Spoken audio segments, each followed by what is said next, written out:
I never thought the person who would destroy my family wouldn't be an enemy, but my own sister. Growing up, everyone called her the golden child, the favorite, the miracle, the one who could do no wrong, and I was just the other one. I'm not saying my parents hated me.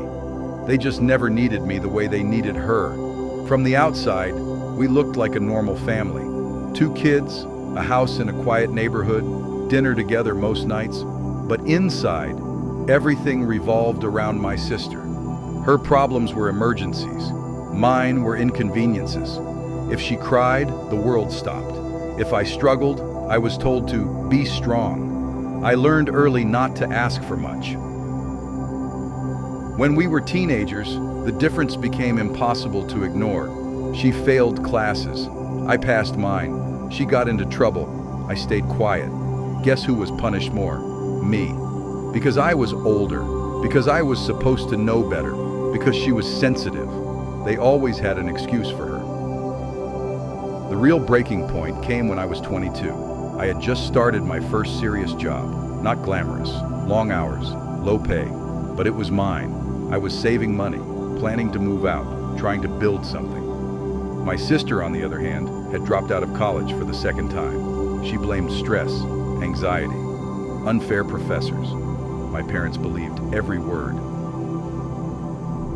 One night, everything exploded. I came home late after a 12-hour shift, exhausted, still wearing my work clothes. The house was tense. My sister was crying at the kitchen table. My mother looked furious. My father wouldn't even look at me. I didn't know why. Then my mother said the words that changed my life. She says you've been talking behind her back, that you think she's a failure, that you told people she's useless. I was stunned. I had never said any of that. I tried to explain. She interrupted me, sobbing louder. He hates me. He's always hated me. And somehow, that was enough. No proof, no questions, just her tears.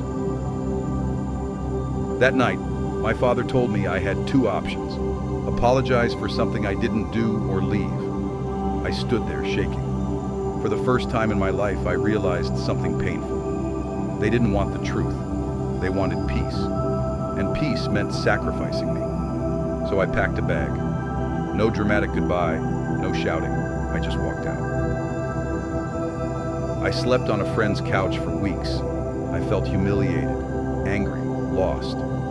But beneath all that pain, something else started to grow. Freedom. For the first time, I wasn't living under comparison. I wasn't the problem child. I wasn't second place. I was just me. Life didn't magically get better. I worked 2 jobs, sometimes 3. I skipped meals. I wore the same shoes until they fell apart. There were nights I stared at the ceiling wondering if my parents ever missed me. They didn't call, not once. But I did one thing differently. I stopped blaming them. Instead, I focused on learning.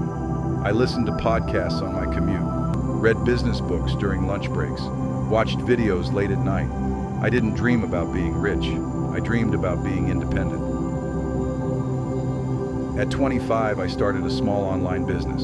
Nothing impressive, no investors, no fancy office, just me, a laptop, and a stupid amount of caffeine. I failed more times than I can count, lost money, got scammed, made terrible decisions, but every mistake taught me something. And unlike my family, life didn't lie to me. If I failed, it was because of my actions. If I succeeded, it was earned. By 28, the business was stable, not viral, not famous, but profitable. I paid my bills without stress, moved into my own apartment, bought my first car, used but mine. I felt proud in a quiet way, no applause, just peace. Then, after almost 6 years of silence, my mother called. I stared at my phone for a long time before answering. Her voice was softer, older. She asked how I was. I said I was fine. She hesitated, then said my sister was going through a hard time. Of course she was. She had moved back home. No job, no plan. They wanted me to help her get on her feet. I realized something in that moment.